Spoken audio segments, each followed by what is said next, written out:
So here we have the Mercedes-Benz A180d on a 17 plate. I'm going to start off by showing you around the outside of the car, and then we'll hop in and run through some controls on the inside. But from the outside you can see it's a 5-door car with alloy wheels. Let's start off inside the boot and then work our way around the rest of the car from there. As we approach the back of the car, you can see we have reversing sensors. This car's also got a reversing camera, plenty of boot space as well, along with that 60/40 split folding rear seat should you wish to increase this space even further. Okay, so we're just going to work our way back round to the front of the car and then we'll hop in and run through some controls on the inside. But now that we've done a full circle of it, you can see it's in excellent condition the whole way round.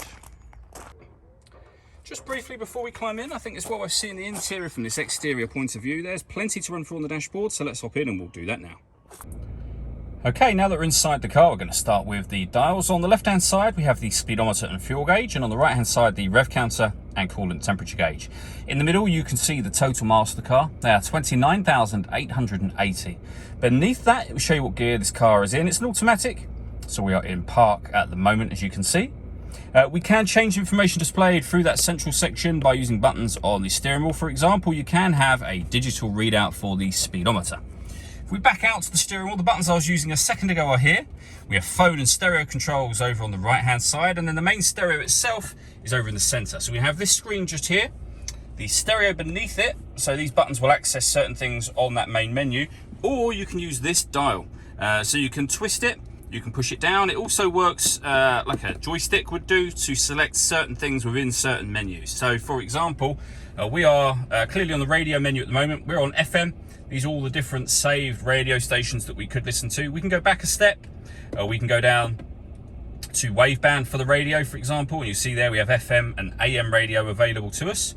We can go up and go to media. This is where you'd listen to your own music within the car, as you can see, and we can go back out of that. We can access our telephone, vehicle information, and all the way over to the left-hand side here, the satellite navigation menu. Really nice clear color display, as you can see. We can also put the vehicle into reverse, and you'll see there we have a full color reversing camera with guidelines that show you what direction you are headed in relation to the image being shown on the screen. Working our way down, we then have, as I said before, the main stereo. So you can see the CD player here, the main volume for the stereo. We can answer and end phone calls, and we can access certain menus that I showed you a moment ago directly from these buttons, should you wish to do that.